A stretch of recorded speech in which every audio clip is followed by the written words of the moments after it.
जी, आज का हमारा टॉपिक है the maternity and paternity leave act 2023। ये कुल 8 सेक्शन पर मुश्तमिल है। सेक्शन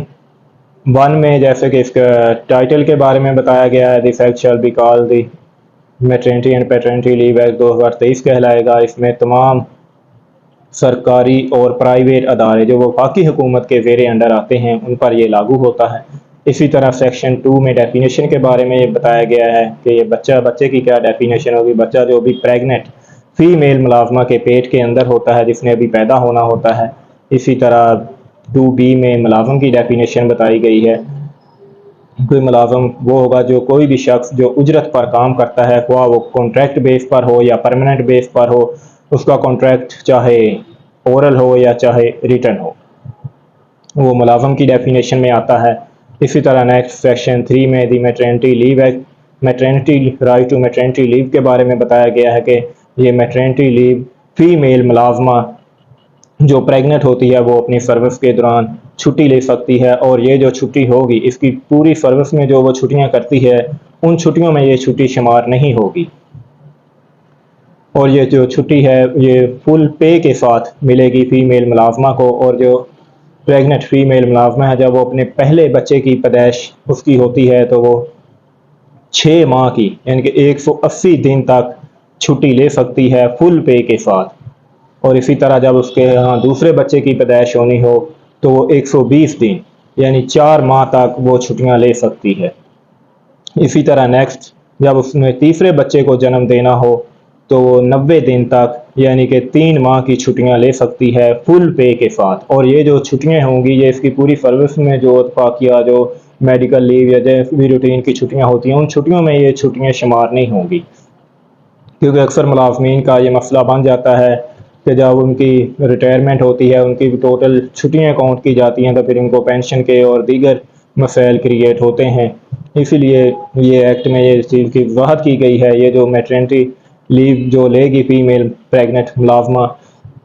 ये लीव उसकी सर्विस में जो भी छुट्टियां वो करती है उसमें छुट्टियों में ये अकाउंट नहीं होंगी, मतलब कि ये एक्सक्लूड होंगी छुट्टियां, ये उसको राइट दिया गया है। इसी तरह ये 3 बच्चों की पैदाइश की हद तक तो छुट्टियों का जिक्र किया गया है, लेकिन अगर फीमेल मुलाजमा के यहाँ चौथे बच्चे या 5वें बच्चे की पैदाइश होती है तो फिर क्या वो छुट्टी ले सकती है या नहीं ले सकती। इसके बारे में ये बताया गया है कि अगर वो चौथे या 5वें बच्चे की नेक्स्ट पैदाइश होती है तो फिर वो एक्स्ट्रा ऑर्डनरी लीव ले सकती है, यानी कि एक्स्ट्रा ऑर्डनरी जो लीव लेगी वो महकमे की इजाज़त से लेगी। और ये जो लीव होगी विदाउट पे के होगी, यानी कि फिर अगर चौथे बच्चे की पैदाइश पर अगर वो 2 या 3 माह की छुट्टी लेती है तो वो छुट्टी उसे विदाउट पे के मिलेगी। फिर 2-3 माह में जो भी वो छुट्टियां लेकर लेगी उसमें फीमेल मुलाजमा को पे नहीं मिलेगी। यानी कि 3 बच्चों की पैदाइश की आता के फैक्ट में फीमेल मुलाजमा को राइट दिया गया है कि वो छुट्टियां ले सकती है फुल पे के साथ। इसी तरह सेक्शन 4 में मैटरनिटी लीव एक्ट का राइट है मैटरनिटी लीव का कि जो भी मुलाजम होता है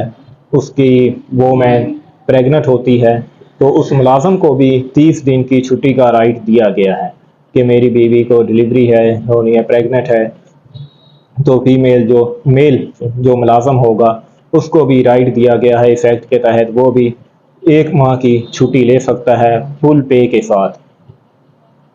और ये छुट्टी भी मुलाजम भी मेल मुलाजम भी को भी राइट दिया गया है, सिर्फ वो 3 दफ़ा ले सकता है पूरी सर्विस में, यानी कि 3 बच्चों की, पहले बच्चे की पैदाइश पर, दूसरे की पैदाइश पर और तीसरे बच्चे की पैदाइश पर वो 1-1 माह की छुट्टी ले सकता है और ये छुट्टी उसे फुल पे के साथ मिलेगी। इसी तरह अब अगर उसकी वाइफ को चौथा या 5वें बच्चे की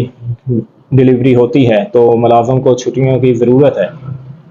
तो मेल मुलाजम अपने महकमे की इजाज़त से छुट्टी ले सकता है, लेकिन ये जो छुट्टी होगी वो एक्स्ट्रा ऑर्डनरी लीव के तौर पे लेगा। यानी फिर जो 3 बच्चों की पैदाइश के बाद या वो नेक्स्ट चौथे या 5वें के लिए जो भी छुट्टी लेगा तो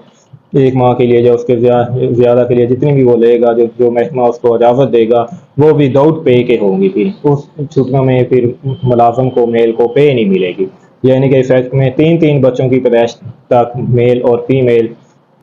मुलाजमा को राइट दिया गया है कि वो फुल पे के साथ छुट्टी ले सकते हैं। इसी तरह नेक्स्ट सेक्शन 5 में ये बताया गया कि जो भी इस एक्ट की शिकों की खिलाफ वर्जी करेगा, मतलब कि महकमा उसको छुट्टी नहीं देता इस एक्ट के मुताबिक, तो उनको 6 माह की कैद हो सकती है महकमे के मुलाजम को, कि मतलब कि जो भी मेल और फीमेल मुलाजमा को जो उसके इफेक्ट के तहत राइट है छुट्टी का, अगर वो छुट्टी ग्रांट नहीं करता तो फिर इफेक्ट के तहत उस महकमे के ऑफिसर को 6 माह की कैद हो सकती है, या 1 लाख रुपए जुर्माना हो सकता है, या दोनों सजाएं हो सकती हैं। इसी तरह सेक्शन 6 में बताया गया कि ओवर राइड अदर लॉ, दूसरे तमाम जो भी छुट्टी के मतलब कानून हैं, रूल्स हैं, उन पर इस एक्ट को फोकियत दी जाएगी।